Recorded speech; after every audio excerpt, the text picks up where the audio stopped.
What's up, everyone, and welcome to the Emerald Grappling Podcast. I'm your host, Aaron Murphy. Today, I'm down in Tullow, and I'm joined by Rory McCann and Keith Jordan, and we're going to be talking about the Money Pit. So it's an exciting new competition that's going to be launched, something I'm really excited to see how it plays out. But if you haven't heard of the lads before, Rory is a black belt in Brazilian Jiu Jitsu, Keith is a brown belt, and Rory, you were would you be one of the first black belts in 10 Planet Jiu Jitsu in Ireland? I was the first. Damn. Yeah. Well, there's only two of us, but I was the first. I bet my friend Keith Kavanagh by maybe a month or two. Like I nipped in and got in there first, but yeah, I'm the first one of the two that exists at the moment. That's awesome, man. And lads, thank you so much for having me down in your gym.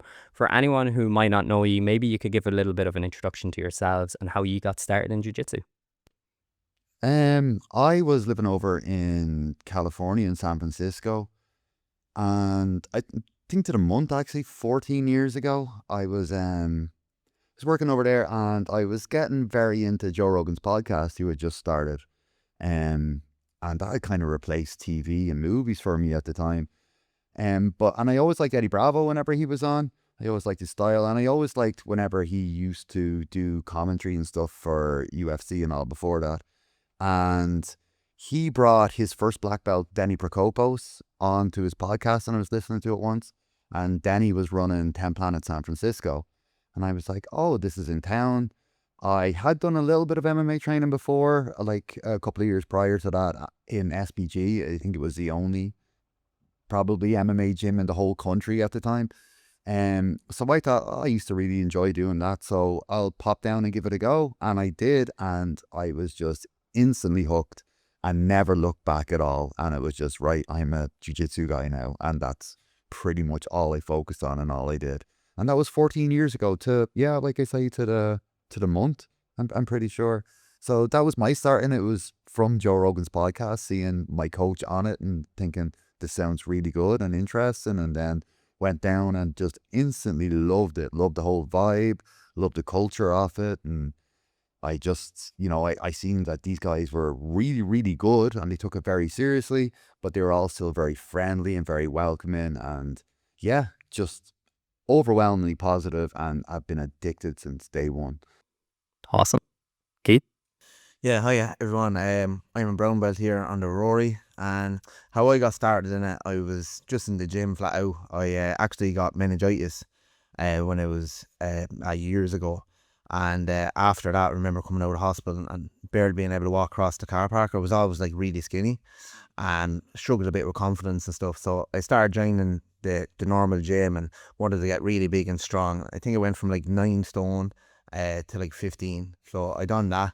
But then I was kind of getting bored of the gym, and I was thinking of maybe doing a bit of a cut, going into bodybuilding and stuff. And then I was coming home one day and I heard John Kavanagh on the radio talking about Wimp the Warrior, and he was looking for 50 lads that were absolutely no experience in martial arts, and he was going to train them for 20 weeks and give them an MMA fight at the end. And Conor was big at the time and all, so obviously I was a fan of that. So I was like, geez, that'd be cool. So outside Aldi, I was like, I'll apply for this for the crack. Went home, applied for it, thought no more of it, and got brought up for tryouts. And I think it was like a couple of hundred of us for the tryouts. Went up for that, and loved it. Got picked, to be honest, and started travelling up to Dublin every morning. I think I was leaving here like 4:30 in the morning, and started training MMA up there. And I still remember my first jiu-jitsu session, and it wasn't my first session that I got the bug for it, but I remember a while in, I think it was Joey who was training us at the time. I remember rolling with him, and I was a good bit bigger than him, and I remember every time I tapped, and he was so gentle, like, but every time I tapped, I remember getting up and wondering how I got here on the mat, like, he was just playing with me. And went on, done the fight, got on great, but it was a bit of a spin up to Dublin every day and all. And I met a guy up there, Tomás Keogh from Kilkenny, and I knew there was an MMA gym in Kilkenny, but I didn't know anything about it. Like, as I say, I was brand new to the sport. I was asking Tom, and he was saying, oh yeah, Miles Price and the lads there. He said, I was talking to him, he said, yeah, call up. And then I went up there, and then Miles and all was saying to me about Rory, that he's 10 Planet Jiu Jitsu. I had no idea even what it was. And he was training up there. It was a Tuesday or Wednesday night, was it, in Sully's? Probably, yeah. It's a long time ago. I can't really remember. I do remember meeting you, though, the first time down there. Yeah. But me and my friend Lee went up. Lee was a big Muay Thai guy, and we met Rory and I was training with Miles to go up there as well. And then Rory was about to open his gym in Carlow. Yeah. And as soon as that opens, then I start training in there with him. And then over the years, been training with him and the boys in Kilkenny. And as I was training in Kilkenny, then I started opening up my own place here just for handiness. Wanted lads to train with and stuff. And I wanted to do the kids class because mainly for my own kids. I wanted to give them, like I was travelling the whole time to train and all, and it was a pain. I never liked soccer or hurling, any of that, like.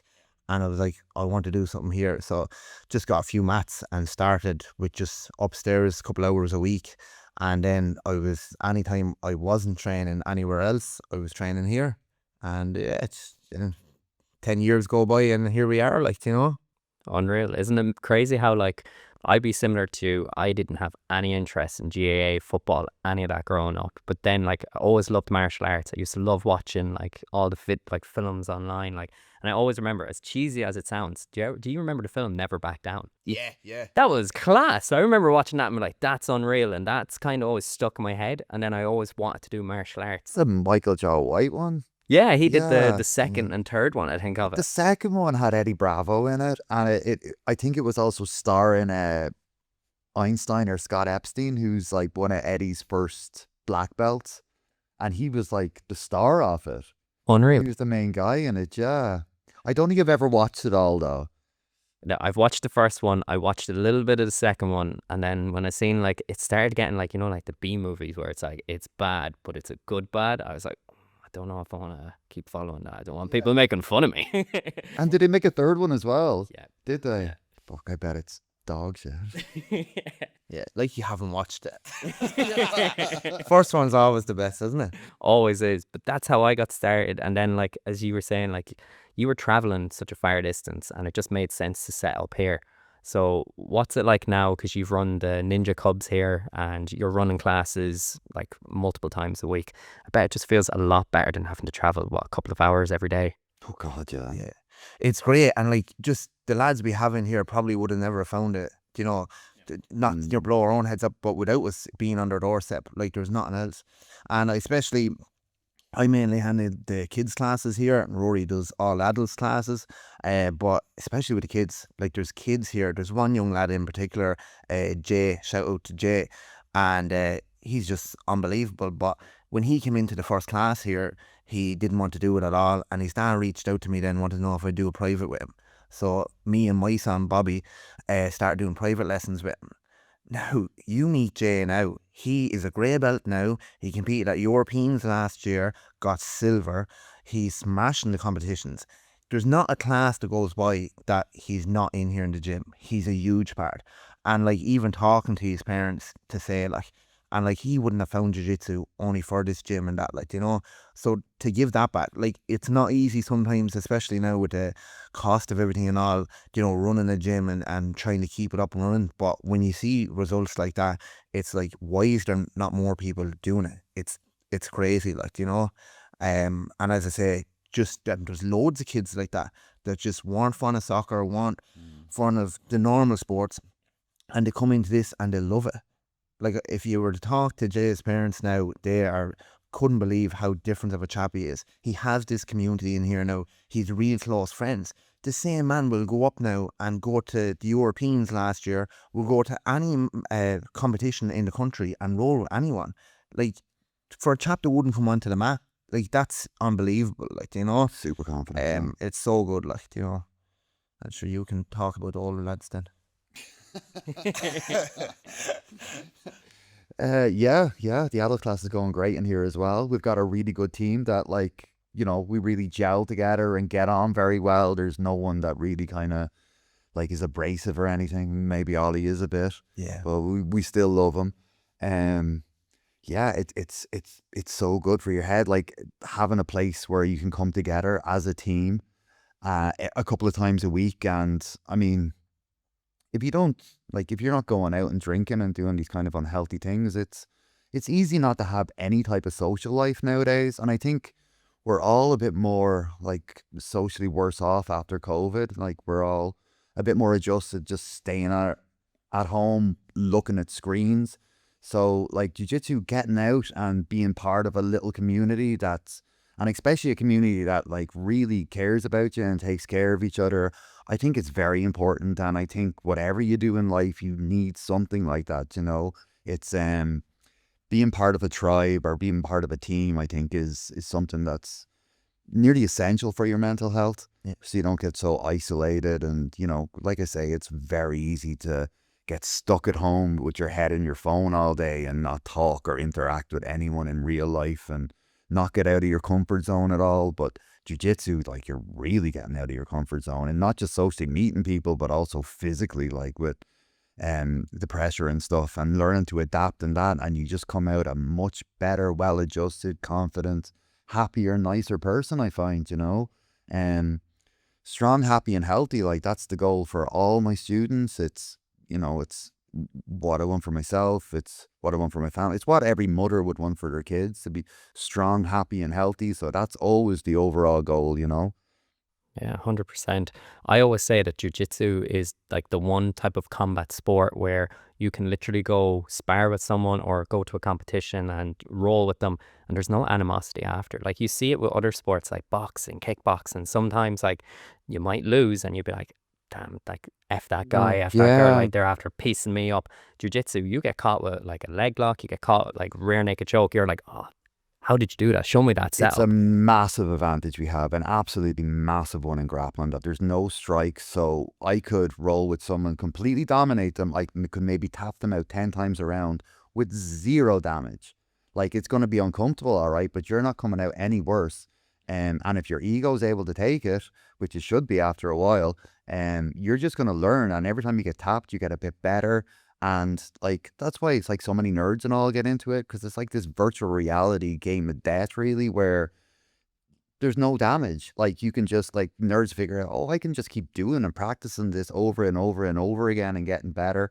And like, every minute that you're rolling, every rep that you do, like, I firm believe that it all goes in there somewhat in your subconscious, you know, and you get a little bit more familiar, a bit more pattern recognition, and you get a little bit better at that, and it just keeps compounding on top of each other over and over and over again.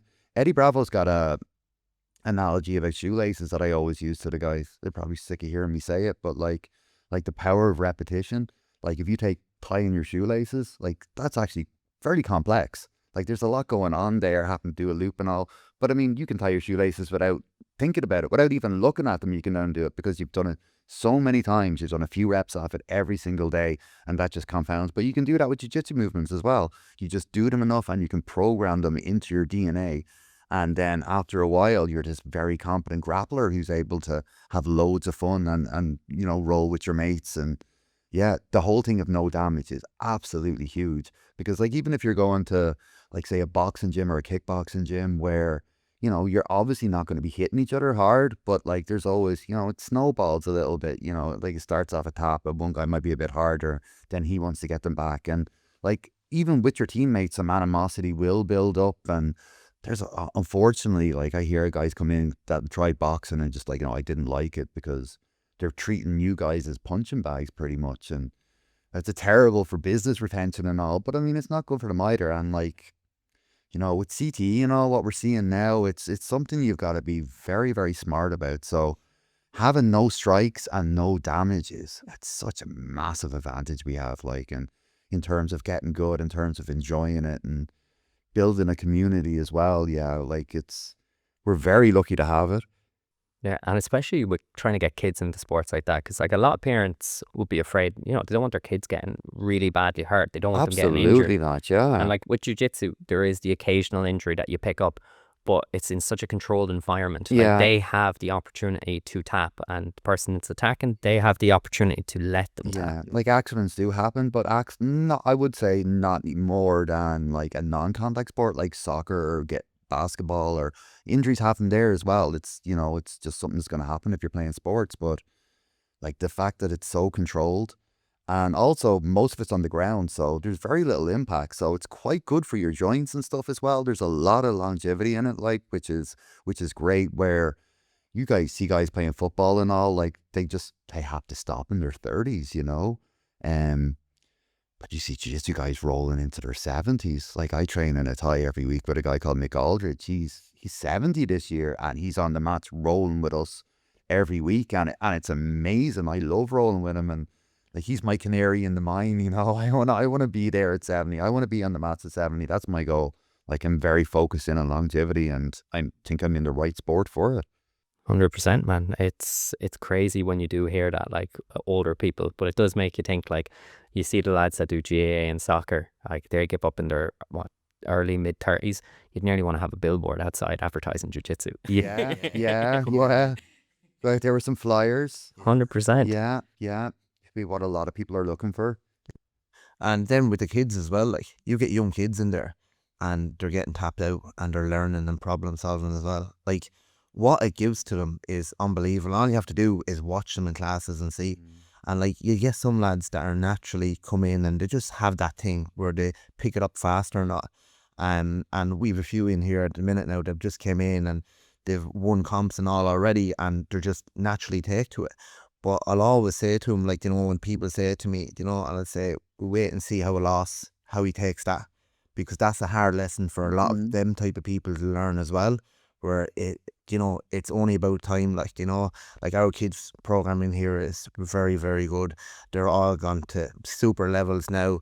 They're competing regularly. The likes of Jamie there, I think every weekend in February he competed. Like, you know, he's our yellow belt in here. Shout out Jamie. And like, that's where it's at now. Like, you know, to be competing that often at that young age, like. And as I said, Europeans last year as well was huge for them. You know, to step up on that stage and prepping for that was class. Unreal. And with structuring the kids' classes, how do you find running them? Are you doing like kind of games, but like introducing like subtly the elements of jiu-jitsu? Or I'm always curious how people structure their classes. Yeah, so the kids' class is chaos. It is, like, if you're, especially the smaller class, like, I don't want to be one of these instructors that the kids are coming in and sit down there, be quiet, and, you know, all that, because they're not going to have fun. They're not going to learn from there.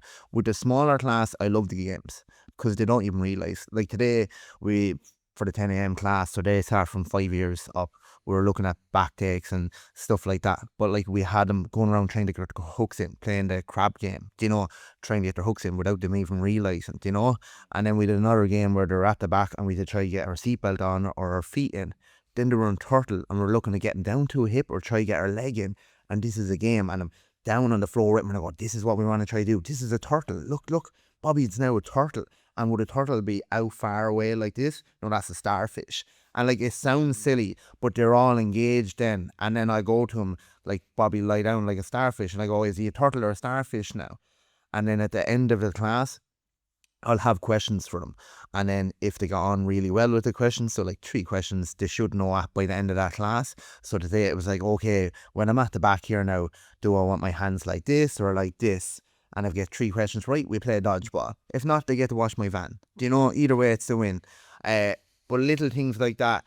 And for ages, child labour, well, good time. But for ages, I used to be coming in and kind of like with a set plan for the kids' class. I really want them to get this and all. And it was just getting frustrated between me and the kids. And you know, I'm at a good few years now, so I think I have a good understanding of it. And the kids were all leaving happy and we were getting great results. So I'm just going to keep going with it. But one thing I find is trying to encourage them, you know, so push training or push teaching rather than pull. For instance, if I'm with a child there and I'm going, okay, grab the wrist like this, do you know, or rather, no, not like that, like this, like that. I just grab the hand and go, oh yeah, that one's good, but does this way feel better? Does that feel stronger to you? So you're encouraging that behavior rather than, no, that's wrong, because that's all they hear then, you know. And yeah, but anyone looking in when they walk in, I'd say they think, this place is crazy, like, you know. And then as soon as I find that they're not sitting, and that we'll do like a run around game or something, you know, to try bring it back down. And then with the older age, then sure, that's just a joy to teach, really, you know. You teach them near enough like the adults now, throwing a few games, dodgeballs and all in between it, just so they're still having fun with it as well. But that class at the minute is at that stage now where they're all just loving jiu-jitsu, loving it, and they're in the whole time. Like, it's great. And my own daughter, Kaylee, one of the reasons why I opened this place, we're actually looking for a place, and I was walking by here with her one day. She was only 4 or 5, and she was saying to me, "Oh, what about up there, Daddy? What's up there? The shop and all is there is instant like that." And I said, "Jeez, must ask." And we went in and asked, and this is where we got it from, like, you know. But even her now, she's 14, she'll be 15 now in May. Me as a dad, as a daughter, of a daughter, I've no problems with her going to school, acting like that. Like, she's in here, she's rolling with lads her own age, she's rolling with grown adults, and she's subbing them, and she's competing against all the best girls in the country. Like, for a father to be that, know that she can handle herself is just amazing. Like, you know, really am proud of her, and yeah, it just gives me that peace of mind. Like, and I think everyone should have this as like that superpower, as people call it. Like, you know, jiu-jitsu was brilliant. Like, even with the adults, we've some adults in here that are absolutely savages, that are tearing up the competition scenes. Dylan, Kyron, Kurt is out in Thailand at the minute competing today. Savage. And then we've lads that are coming down and they're rolling, doing their class once or twice a week. They're getting fitter, they're losing weight, and they're just having a crack. They'll never probably compete, and that's okay, but they're part of that team as well. And I know people, even watching this, will say about the whole team thing as well. And I remember even when I was in college doing my personal training course, I remember having this discussion back then, and I wasn't only you, and I was saying about the team, about my team, we're training together and all. And I remember the instructor pulled me up on it, and he was like, "What do you mean team?" He says, "MMA and jiu-jitsu is a solo sport." And I was like, "No, it's not." And I remember the whole class was like, "Yeah, it is." And we had this argument back and forth. And I was like, 100% is a team sport. No, I'm not naive. It's you out there on the mat. But you cannot get there without a team. Whenever I'm competing in here, the lads know I'm competing. All of them are giving me a hard time, and I appreciate it so much, you know. And we know that afterwards we have hard rounds together, we hug it out, and we're building that bond together as well. But that team in here, whether you're competing or you're in here and you're just rolling with the lads, everyone has their spotlight. And even the brand new lads, after I get a couple of rounds at Rory, a couple of the higher belts here, I'm glad to see this guy that's only in a couple of weeks. Give me you for a few minutes, you know, let me, and like, you know, that's it, like, you know. But when I'm rolling with them as well, I'm getting to work my new techniques. Everyone has their place, and without all of that team, we none of us be out there competing, you know. It's great. Sorry, I'm rambling a bit. No, you're not, man. You're not. It's fact, though. And iron sharpens iron. Yeah, 100%. I suppose, like, Rory, you're the first 10th Planet Jiu-Jitsu black belt here in Ireland.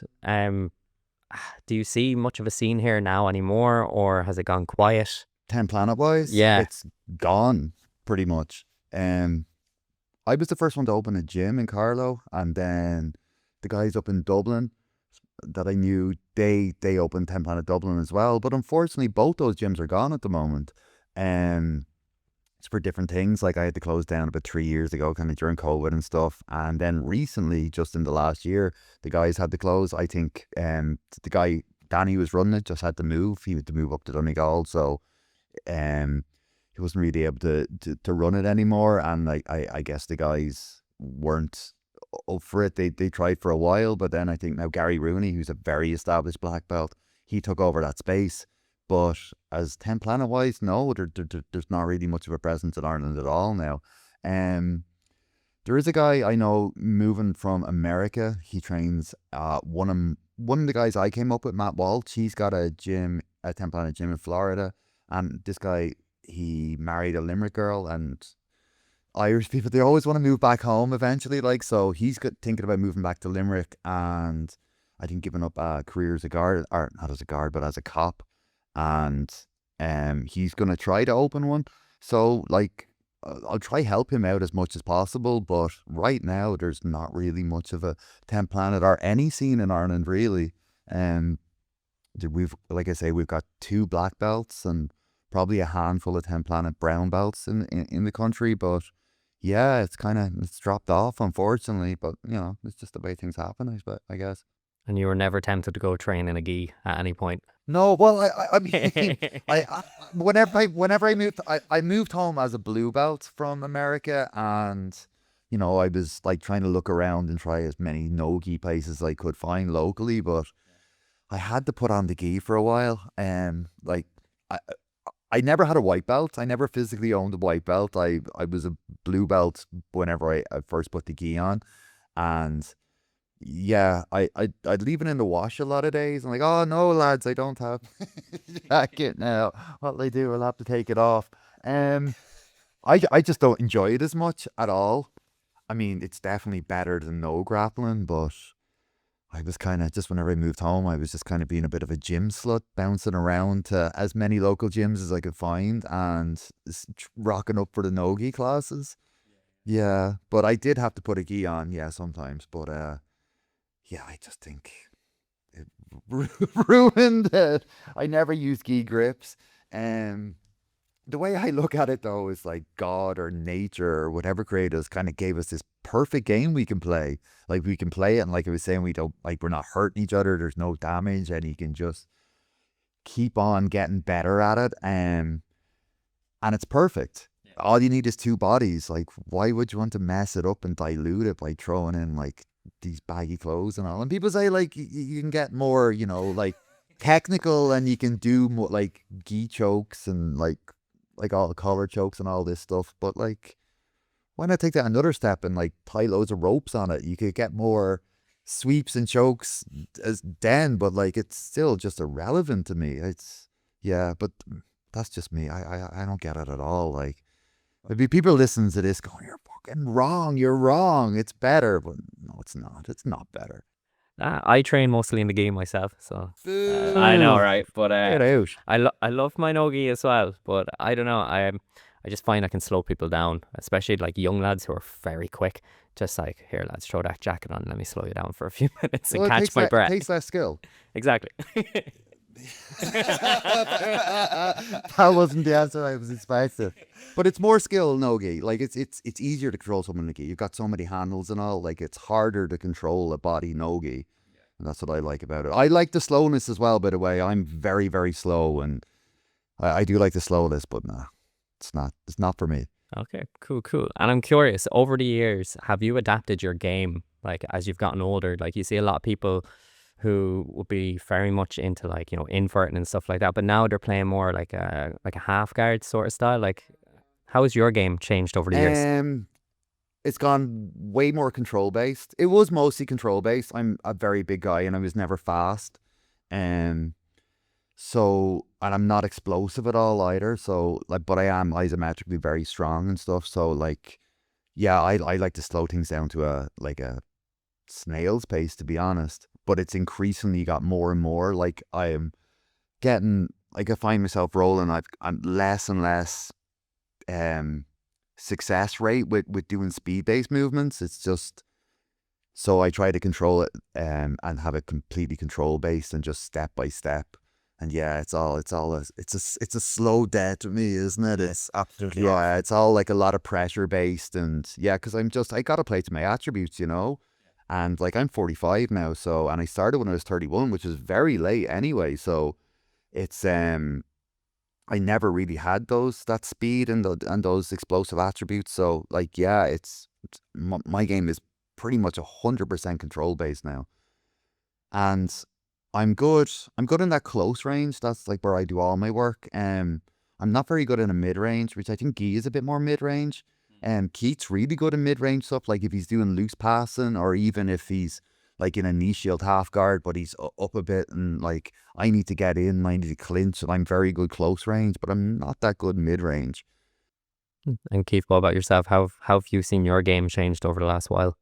Yeah, like people talk about games and all as well, like, but like I'm constantly still just trying to get better at it, you know. And sitting here as a brown belt, I'm still like coming in each week asking Rory, I was watching this, and I love the half guard as well, and I've been really messing around with that, and I've always had, like, since I started with Rory, my first couple of competitions at white belt, I used to just go in, lock down, sweep them all, and get on top and win that way then. And I even now, I'm going back over the lockdown again and looking at different things and looking at coyote guard and that from it as well.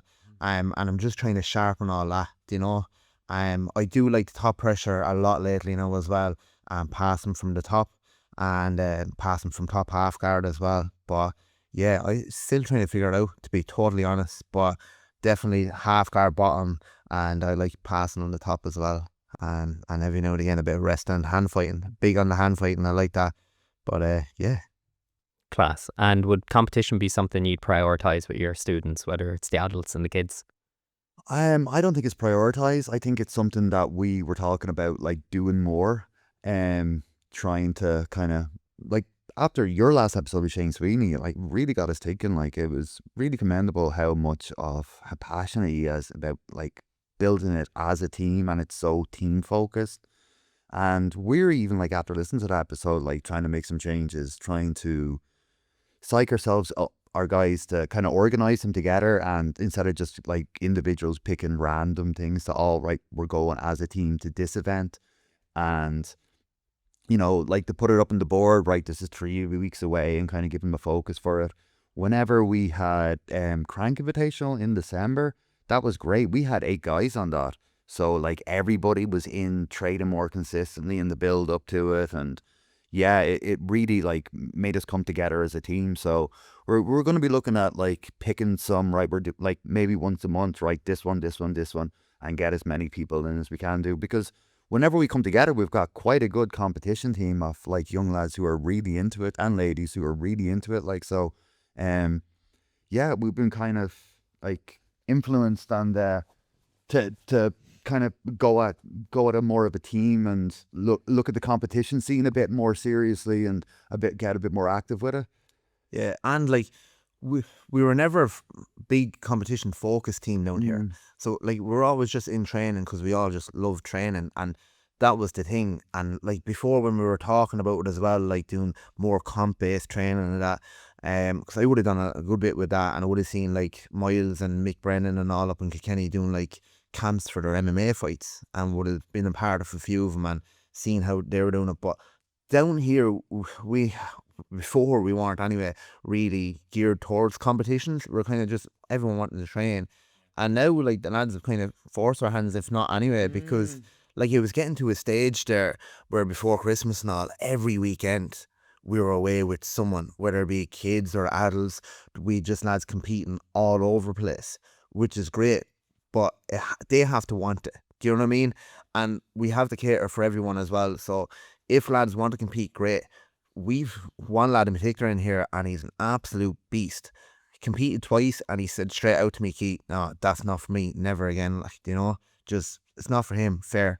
And this guy is absolutely brilliant. He's out at the minute now. He'll be back in a few weeks, and I said it last night to Rory, like I think I'll take a few weeks off, like dreading him coming back, but it's just not for everyone. But now the way the gym is going here, we've such a big competition base at the minute. Like the likes of Kyron Flugate there, he was out last year and just went flat out competing a highlight reel, like Dylan Kyo Evans as well, MMA fights and jits, and just jump in at Atten, like, like you ring him and say there's a grappling match out in the car park here, you up for it? Yeah, Keith, what time, man? And he'd be there. Yeah, Kurt's the same. There's loads of lads I'm probably forgetting about now as well. Killian, like, such a good man. Like, so now we need to again pick a competition and just aim for that as a team, rather than us all splitting up and doing our own thing. And obviously, look, lads are free to do their own comps as well. Like, we're very relaxed here. There's none of this thing where you have to come in, you have to sit down, you have to bow, you have to kiss our feet, and none of this. Like, the lads come in, yeah, that'd be nice. We're all one team, like, respect each other, and that's it. But there's no need for that, like, either. Like, but yeah, looking forward to this year.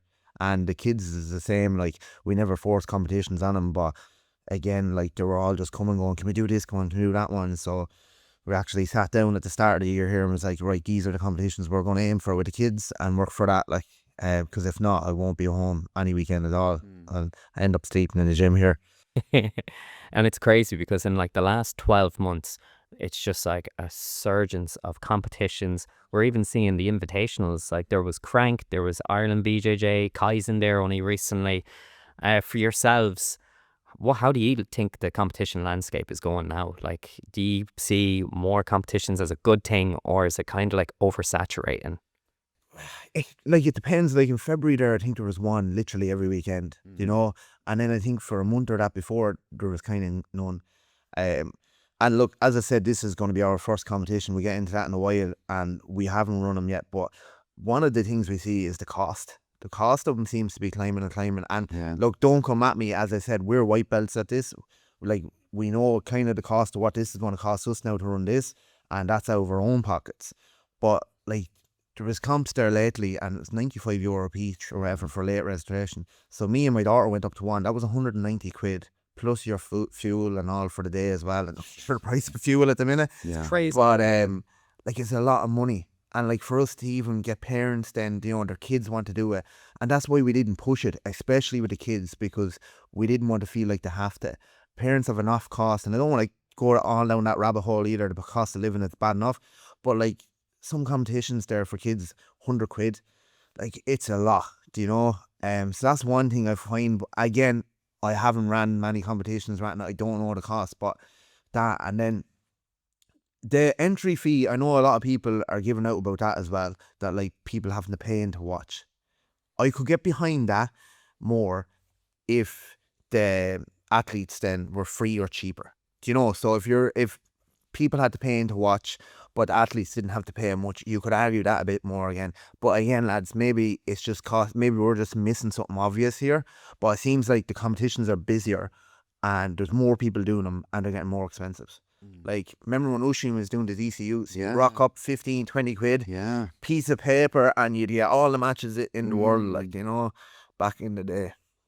I think insurance as well has just gone skyrocketing for these events. So that's probably contributing to like why everything is so expensive. Well, everything has just gone expensive. Anyway.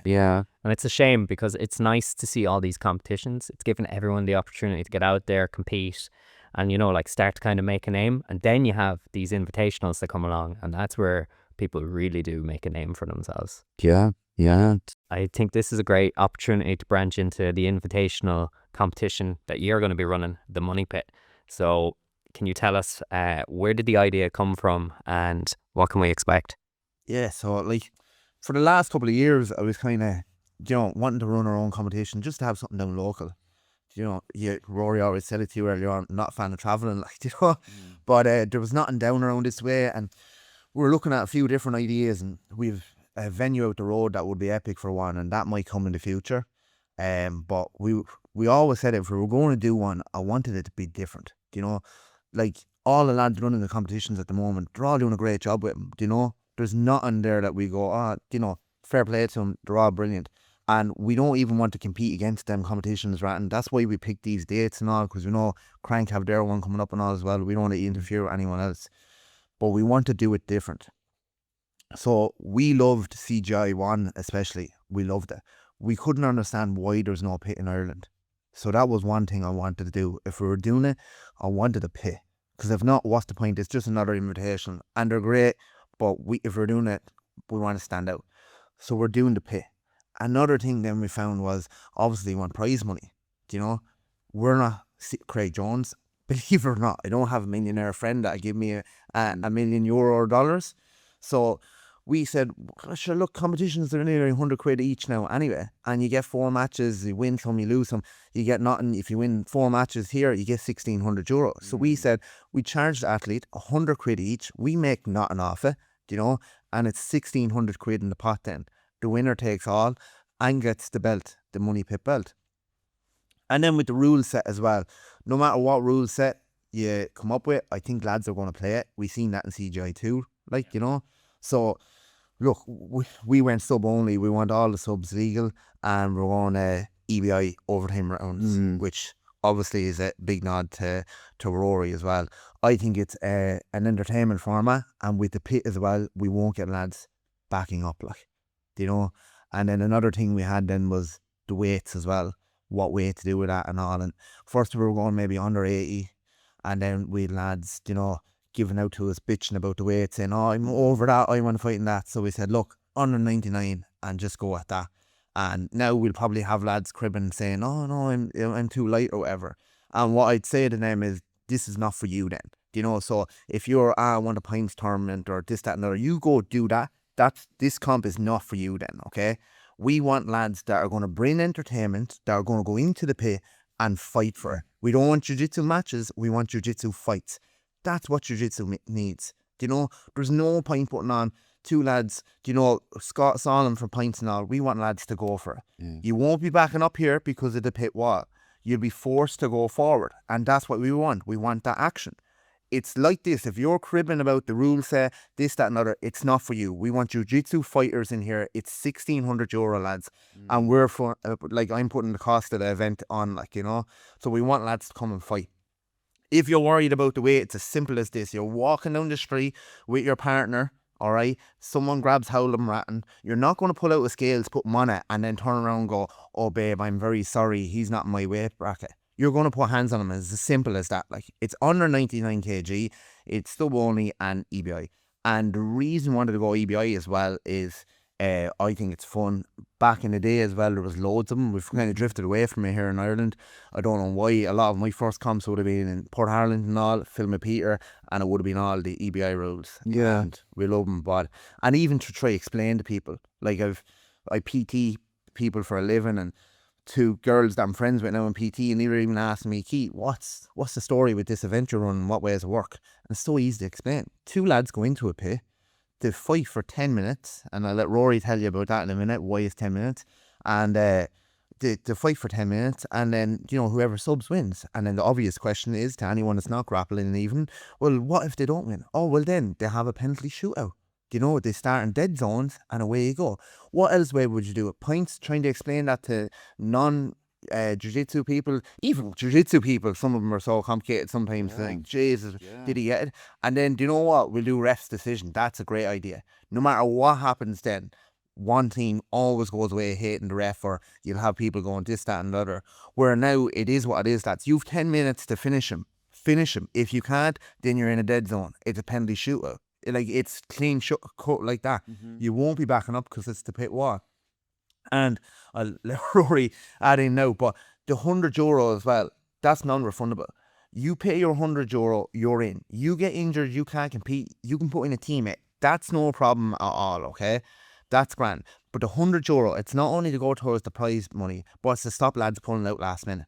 Simple as that. Yeah. We're putting a lot of effort putting this event together. What it's costing to build the pit and all, it's a lot of money, and we've 16-man bracket to fill. Do you know, if you pull out 2 days before the comp, and then that happens the whole time, like, you know, especially when there's no skin in the game, you've your £100 in. If you get injured, it's unfortunate. Very sorry. You're more than happy to get one of your training partners to pop in. I think that's more than fair, but that's it. Do you know, when we go live with this, you'll be able to apply through our Instagram page. We'll look at your application, and then we'll pick the top 16 that we think are going to bring it. Like, you know, we've one or two already. But yeah, hand over to Rory, let him chat a bit about it. Sorry. Yeah, but we want the baddest. Like, you think you're the baddest blue belt in the country, then, you know, put the money where the mouth is. Like, it's, you know, we don't want guys like that are just, you know, like, oh, well, I'll try to do a competition. No, you're in it to win it, you know, and hopefully we'll get 16 of, like, the baddest blue belts in the country. Having the pit is great. I mean, you know, like, we see with ADCC, like, even on, like, the highest professional level, like, they're constantly going out of bounds, hitting against desks and stuff. It's such a break up to the action. And, you know, like, we've all been to jiu-jitsu tournaments where we see two guys who can't wrestle pretending like they can wrestle, and it's not really much fun to watch, you know. It's like, right, let's get to the ground and get the party started. But you're in a pit, you can only back up, because, like, as soon as your heels hit that slant, it's like you're going to be, you're falling back, or you're going to be, you know, easily taken down. So it's going to push a lot of action. And I think doing the EBI rules is a great idea. Whenever they first came out, like, EBI was one of the most exciting tournaments, like, in the world, you know. It was where the DDS, all the Danaher guys, like, that's where they emerged from and came out from. And it was just a great idea. And all the little local comps in Ireland started adopting EBI rules. But they weren't doing it right. They were only doing one round off EBI rules, which it should be 3. So the whole thing of EBI rules is to prevent stalling. It's all about entertainment for the spectators. So, like, there was no points. I don't really think points have much of a place in jiu-jitsu. Like, it's, you know, it kind of encourages stalling nearly. Like, you're up by 2 points if you just hold the guy till run the clock out or whatever. Like, we want to see guys go for submissions, you know. Like, we're lucky in the sport, we've got the most definitive way to win. Like, the other guy gives up, he taps, he goes, right, you've won, I give up. Like, what's more definitive than that, you know? But if it's just by like, right, whoever got around the other one's legs or who held them down for long, I don't think it's really good. But if you do one round of EBI overtime, that's too easy to game, and it actually promotes stalling, because if the guy's smart and he wins the coin toss, he'll pick defense first. And so if it's only one round, you could get defense, like say the guy gets in your back and you get out of 30 seconds and then you go to offense on his back. You only have to hold it for 31 seconds and you've won. So you don't get a submission, and you're just going to be stalling for 31 seconds or whatever it is to beat it. But if you do 3 rounds of that, which it should be, then that won't really work. Look, it'll take more time, but I think that's what all the local competitions, at least in Ireland, kind of made a mistake doing that. And that's why they got away from it. They were like, oh, well, this sucks, like it's stalling. But no, you need the 3 rounds off it, and then it's going to be all action. And then especially if you're mixing a pit with EBI rules, I think that's going to be the best for the spectators. I suppose I have a few questions to ask because it's an exciting format. I'm looking forward to seeing how it kicks off. But the main question I have for you is, why blue belts? There's a very competitive blue belt scene in the country at the moment. I've noticed, like, a lot of the good big matches, and it's always been a thing where the biggest divisions are usually blue belts or white belts. But there's a lot of young upcoming talent jiu-jitsu in Ireland now, and it's a great means to showcase them as well, you know, and find out who the baddest blue is. Then, you know, it's we were originally going to go with like blue and purple, and it's going to be blue and purple, and there's a lot more blue belts reaching out about it and doing it. And then you go look at any of their competitions, even in here, you had Oisin on there a while ago as well. It was flooded with really good blue belts. The level of them is just jumping insane, and that's me. Like, I think to get into it now as well, one person I was talking to, and he was saying the loud heel hook, and I said, yeah, of course they are. And he was like, blue belt heel hooks? I said, where have you been? Yeah, that's way behind. If you're still thinking like that, you may forget about it. Like, you know, look at the blue belt scene at the minute, like, you know, and like, this is for €1,600. It's in a pay. It's an opportunity for you to come in and put on a show. Like, do you know, you can do whatever the fuck you want. Do you know? It's facts though. Yeah, like, it's unreal. And yeah, the next thing I was going to ask you, like, is obviously the blue belts, but you mentioned 10 minutes a match. Yeah. Why 10 minutes? Yeah, 10 minutes. I was thinking 5 or 6, and I was chatting with Rory then. As I said, like, we're white belts at this. Don't get me wrong, Ratton. You know, we're winging it as much as possible. And I know a lot of lads sitting here and interviewing, oh, we know it all. I, for one, I don't, you know, and I'm putting my hands up and say that. When we were missing something very obvious here, but 5 minutes very short, so 6. 10 minutes, you have that's 10 minutes there for you to really work your game, like, you know, and push for that subs. And you've loads of time to get it then. And then if you don't, then we'll go into the overtime rounds. But like 10 minutes any longer is just too long, you know, any shorter is too short, I think. And look, maybe after this event, we'll relook at it and go, no, they need to be longer, they need to be shorter. Yeah. But I think it's a good starting point. And we've looked at examples as well, like EBI was always 10 minutes, and that seemed to be like a good amount. But then there was like Submission Underground, remember Chael Sonnen's? Yeah. That was EBI overtime rounds as well, but they only had 5-minute rounds, and it, you know, we weren't seeing a lot of submissions at all really in it, like, and guys are actually just waiting out to get to the OT rounds. It's a lot easier to do if there's only 5 minutes. It's a lot harder to do if there's 10 minutes. And like he said, if you start going over 10 minutes, it starts getting a bit long then. So yeah, I think 10 is probably the sweet spot. And with the minus 99, like, I know you were saying, like, you initially had it at under 80, and then people were like, you know, bitching about it, been like, oh, I'm not going to make that weight. Playing devil's advocate here. What if you have like a featherweight or a lightweight guy that's under maybe 76, and they're like, I want to do that, but I'm afraid of getting matched up against someone who's 90 kilos. Tough shit. Yeah, tough shit. You're not the baddest blue belt then, are you? And we want savages in this. We don't want anyone timid kind of going, oh, no, get in there. And like, we want guys who think they can win it. You get a nice payday as well, you know? And look, scenarios just happen. It's all about the way you look at it. Like, there you are, there's 70 kg and he's looking at it going, oh, what if I go in and get 99 kg and, he mauls me or subs me? You lost the match. No one gives a shit. Yeah. Imagine you go in, you sub him then, and you win the event. €1,600. And another thing I think people are going to be cribbing about is the money. You're paying 95 quid or 100 quid now at the minute to go for a comp and win 4 or 5 matches. You might get a medal. Like, no chance of winning any money. Well done. Zero chance. No chance of winning any money. And this is €1,600. Like, your money is going into the pot, and it's simple as that.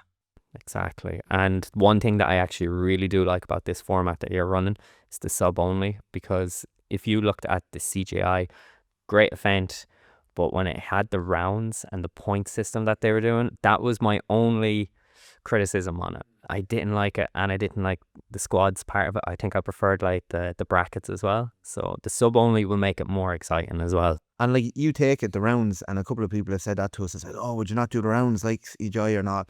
But like, I remember even listening to the podcast before with John Kavanagh talking on it, and he even said about MMA that he'd rather if there was no rounds. And look at, even if you're looking at UFC, how many times is it, last 30 seconds of the round, and then suddenly they're broke away and reset back up and on. It stops the flow. Like if you're in a bad position and you've only 30 seconds, you're just going to toughen it out and howl there. Yeah. Where straight 10 minutes, that's it. Like, and it's behind closed doors as well. So the only way the public are going to be able to watch this is live stream, and we done that for a couple of different reasons. One, it's our first event, and we have venue down here we can use, but we want to build it slow. This is our first one, and we're hoping to build on it after that. And also, it builds the atmosphere. It's only you and your coach in here, the other guy and his coach, and the guys commentating and videoing it, and obviously the ref. That's it. You be warming up upstairs, you come down the stairs, in you go. It's just you in there, no music, nothing. It's building for it. And anyone who wants to watch then can go on the pay-per-view, which I think is going to add to it more as well. As I say, we're looking for lads to come and make a name for themselves. We're putting this stage on for ye. Come sign up and put on a show. Like, imagine if you got a young small lad in there and he subbed all the big lads. €1,600 and the belt, the baddest blue in all of Ireland. How awesome would that be? That would be class. Yeah, that'd be incredible. Yeah, like, everyone remembers Lockie Giles as like 4 heavyweight wins in a row in ADCC, and the absolute, it was legendary. Like, there's a lot of small guys that should be aiming for something like that, because it's well within their means to happen. They can make it happen. Absolutely. And the invitational invite only format, what's the selection process like for that? Have you like a criteria that you want people to meet? Is it people messaging you directly, been like, put me in this? How are you actually going to break down the selection process? Yeah, so we're going to have a look and see. We kind of don't want any more than one lad from each gym, if they're really 2 good lads out of the gym, we'll put them on the other side of the brackets, but when they apply to us, we'll look and we'll see how active they are and how exciting they are. That's the problem with the sport. I think at the minute we're trying to get more eyes on it, but a lot of it is the pints and all. It's not very entertaining to watch. We want lads that are going for it. So likes of Dylan in here, always goes, always pushes forward in it. He's definitely going to be on it. And then Adam Mills as well. Shout out to Adam. Yeah, Adam is competing flat out. Most mission people hunters too. Yeah, they're just going, and they've highlight reels. Kyron's the same. They're just highlight reels. And I see Oisin's a couple of his blue belts there as well. Constantly you're on TikTok and all, just seeing them finishes. That's the kind of stuff we're looking for, But apply. See, you tell us, if you want to fight your corner, say you weren't competing in the last while, but you're willing to put up the money and that's it. Come forward. Look, we'll do your best, but it's limited at 16. That's it. We're on about doing bet matches as well. Should we lead into that now? Definitely. Go for it. Go for it. So, obviously, we'd like to have more matches on, and we're thinking of doing the purple belt originally and all as well. But as I said, we're white belts at this. We don't want to overdo it. We want to run a good show, the first show, and then build on that. But one thing we were looking to do is get 1 or 2 bet matches on. And Sean Sweeney, shout out to Sean. Me met him up in Dublin after ADCC in the car park, and we were just collecting the belts and the gear, and he came over and he was like, what's this all about? And I was telling him, and he was like, oh yeah, can I get a shot in that? I said, look, it's blue belt only, but I said, if anyone wants to get on for a bet match. So basically it's called the money pit. I don't want anyone fighting in the pit unless there's money in the game. There's skin in the game. Simple as that. If you want to donate it to charity or whatever, that's your own business. But there has to be a pot, okay?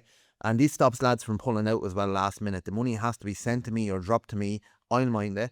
All right? Going on a holiday. I'll mind it. In his account. Yeah. I was just resting in my account. Yeah, and then... where was I? Sorry, yeah, I met Shane up there and I was saying this to him that we'll only do bet matches. We want that entertainment. We want lads to call out lads. You think you're the best purple belt in the division and you're going, Keith, you fucking need to get us purple belts on it. Call out people. You say, look, I'm the best purple belt under 80 kg or under 70 kg in country.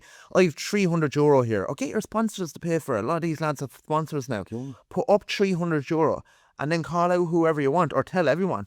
Anyone under 70 kg, I'll beat him. 300 quid here says. If you think you can beat him, then you put your €300, that's €600 in the pot. Winner takes all. Same rule set and all, they're into the pit and that's it. But other than that, that's the only other matches going on. If lads, and look, it doesn't have to be 300 quid, 100 quid, whatever you want, but it has to be the money in it. It's called the money pit. And like Shane as well again. Met him in the car park, said this to him, and he was like, yeah, I'll do that, no problem. I'm going to call out, what's George, is that his name? Is it? George Santos. And I was like, oh, right, yeah, man, do you want to get a video now and give you the belt? And he was like, yeah, took the belt off me, and I took out the phone, one take, and like, that. See him, that's the type of people we want. The man can cut a promo. Yeah, like the podcast you done with him as well, we listened to a great podcast. I don't know him personally, seen him around at the comps and all. It seems like a cool guy, and listening to the podcast as well, it seems like his heart is in the right place and his team is flying it, like, you know. But the likes of him, he's the sort of lad that's like, right, any man, anytime, let's go. Want that entertainment. It's not, oh yeah, I'll do a match with him, but it has to be in the gi and it has to be at this way. And look, lads, there's nothing wrong with that. You know, if that's you, that's okay. There's loads of comps for that. IBJF is there for that and all that. But look at like the CGI and all. That's what we want to get in here. We want to get jiu-jitsu fights, not matches. We want lads coming to build. We want to see lads more covering faces, all that. And if someone is covering your face in here, don't be looking up at Rory going, oh, ref, you know. Yeah, no biting. But no fish hooking, obviously. But, you know, all that stuff, heavy cross faces and all, you know, that's it, lads. It's a jiu-jitsu fight. That's entertainment. Do you know, I think absolutely class. So if there's anyone out there that wants to, you know, put their money where their mouth is, call out someone, brown belt, black belt, whatever belt you want, no bother. Put up money and no hassle. Yeah. If there's no money, if you're not willing to back yourself, why should we? We're putting a lot of effort into this event, spending a lot of money in it, and why should we do all that? And then I give you this opportunity, we promote you, you use this stage to promote yourself, and then the week of or 2 days before you pull out, you know, and we're left in last minute. Look, happens the whole time, you know, and some of it is genuine. If you get injured, that's fair enough, and you know, that's okay. But look at any comps, like look at Smooth comp there, comes up the week of, and the amount of lads that don't pay or whatever, you know. Yeah. And look, it's alright, it's nerves and that, and people get that, and there's nothing wrong with that either. Don't, you know, get me wrong here, but again, this is not for you then, you know. This is the target we're aiming for. This is our market, and this is where we want to hit with this. Yeah, we really want to give this stage for people to have highlight reels and to make a name for themselves. And who knows, then this goes well, next year we'll be looking at a big stadium for our, not big stadium, but a big open place where we can get spectators all in, which again would be awesome. But now it's you, your coach, your opponent in a dark room, €1,600 cash and a big fuck off belt. You know, how cool is that? Like, you know, cool. That is class. That is class. Putting a new definition to call out videos. yeah. And if anyone just say was looking to do one of these like super fight kind of things, doesn't matter what belt, whatever it is, once they're putting the cash on the line, if they want to do a call out, do they tag you on Instagram or TikTok? Where's the best way to actually get in touch about it? Tag us on Instagram, no problem at all, and even, you know, send a video to us and we'll put, and then like that, first come first serve, lads. we like, obviously we can only get a few on it because the days won't be long enough. But yeah, just once they both agreed or both willing to put up the money, we get it done. But the rule set is the rule set. Because, you know, like, and that's it. One or two other lads said, oh yeah, I might do this one, call out this lad, but I wanted it. No, it's our rule set. This is the rule set, you know. And I think for one, it's the best. Like, Yeah, it's pretty open rule set. if you're not happy about it, again, it's not for you. Again, you're not who we're looking for. We're looking for lads that are like, yeah, anytime, any place, like, you know. Savages is what we're looking Savages. for. Yeah. And just, I'll put in here now, both myself and Rory are very respectful and humble. So we're not actually running the Instagram page. Disclaimer, okay? Because one of the lads is running the disclaimer or running the Instagram page. And I remember my wife was after saying it to me a few times now. Jeez, Keith, did you see what he said? Are you sure he should be running the page? And yes, exactly why. Like, you know, because he's that type. But no one come up at next Jits Comp and see me and go, you fucker, you said this or you done that. It's not me. I don't even have access to it. It's one of the lads here, and he's a badass motherfucker, so he is. But he's running the page. So yeah, go get him. Yeah, leave us alone. Go beat him up, yeah. Yeah. I hope that this event turns out really well because, again, first pit event in Ireland, there's going to be some excitement behind that. And can I make a suggestion? Like, after the success of this one, when you run the second one, you probably saw Polaris do it where they hold like a trials similar thing. I think that would be cool. You'd have as many people, maybe 16 people apply to do it, and they pay, just say, €25 in, and then whoever wins the trial format, and then they can cash that in. So they're obviously, after beating a bracket, that money is used to pay for it, but they've secured their spot.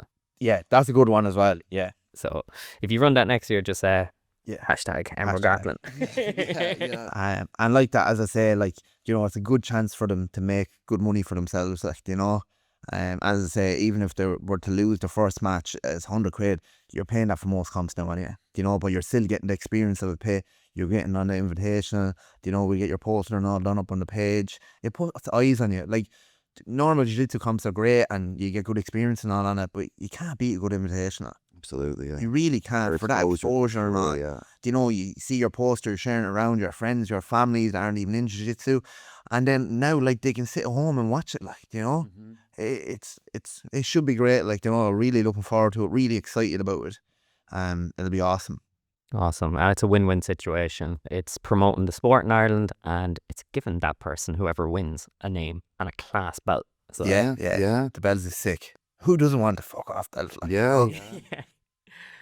Damn, if I was only a blue belt. I know. We'll have one for purples. Yeah. We will branch out, but as I said, like, we just want to run a good competition the first time around and smooth, and then we'll once we get our feet under us, then we'll go, like. But even the pit itself, like, you know, is awesome. It's good high and yeah, it's fun, like, you know. Yeah.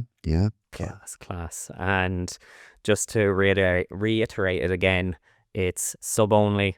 All submissions are allowed. Matches are 10 minutes, EBI overtime, and it's minus 99 blue belts. That's it. Yeah.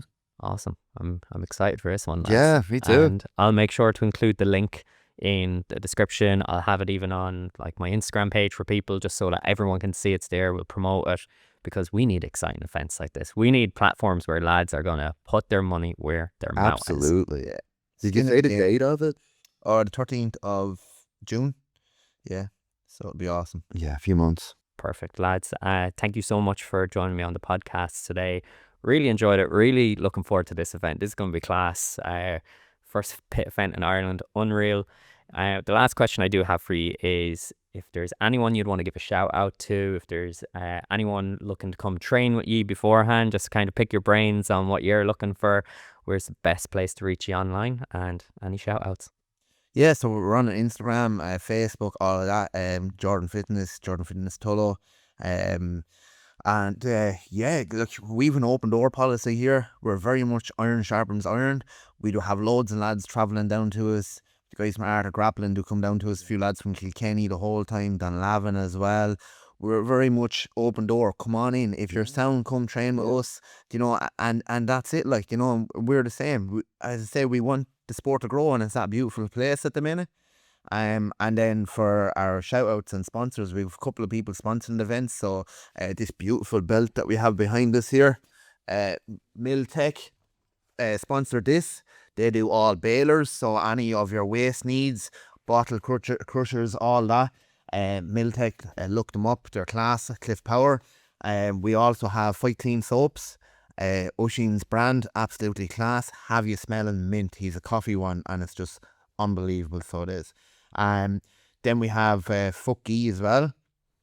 They're a jiu-jitsu brand, new young up and coming savage jiu-jitsu brand. So give them a shout out. And last but not least, probably the biggest shout out is TK Kitchens. Thomas Kyo, he does kitchens. Atting with timber, this man will do timber flooring, atting it all. He made a lovely desk out the front there, and he's also making the pit. So the first pit in Ireland's been made by him. He's making it, and it's going to be awesome, like, you know. So big shout out to Thomas. He does most things here in the gym when the break are at, and he fixes them all. So shout out to him. And yeah, and that's Rory. No, that's it. A lot of our sponsors in, and like if you're around the area, you train jiu-jitsu, come on down, train with us. We want to have you in. It's a very friendly atmosphere, and you'll make loads of friends. And if you want to try out jiu-jitsu, then yeah, come give it a go as well. If you've never done it, like we're very beginner friendly and all. We run regular beginners courses, and just it's not as scary as you think it is. Just come down, and you don't get any skills out of it. You're going to make a lot of friends at least, and friends that really care about you. You know, it's a team sport at the end of the day. It really is. Even though, like Keith was talking about, it seems like an individual thing, but it's very much a team sport. And for your social life, it's like for your physical and mental health, there's nothing like it. I couldn't recommend it more. Give it a go if you're anyway apprehensive about it. And if you're around and you already train and you want to get some good rounds and some good instruction, come on down, give us a visit anytime. We're more than happy to have you.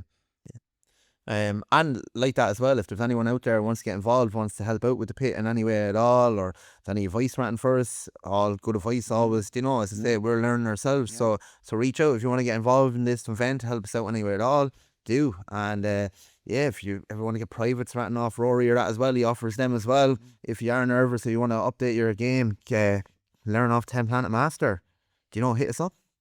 Lads, thank you so much. If you've enjoyed this episode of the podcast and you're listening to it on Spotify or Apple Podcasts, I greatly appreciate if you could leave me a 5-star review. And if you're watching this on YouTube, please remember to like, share and subscribe. And finally, lads, thank you so much for having me down in your gym. Thank you for having us on. Thanks for coming down. Jump on, give him a review, follow him, guys. After travelling the whole way down 2.5 hours, he's the same as us, just wants his sport to grow. So we really appreciate it, man. Thank you so much for your time. No, lads, thank you for the kind words. So again, thank you so much for joining me. Awesome. Thank you so much.